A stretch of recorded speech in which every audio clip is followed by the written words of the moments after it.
važiuosim ten per sankryžą tiesiai į kapinių aikštelę, pasiparkuosim, ten yra linijos pabraižytos, pastatysim automobilį stovėjimo vietą.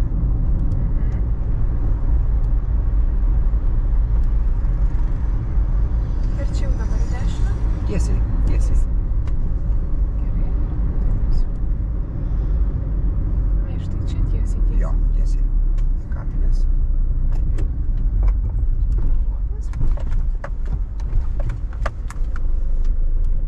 Ir ten rasi stovėjimo vietų pažymėtų, taip gražiai pastatykim. Žuvusiam motociklistam nešim gėlių padėti.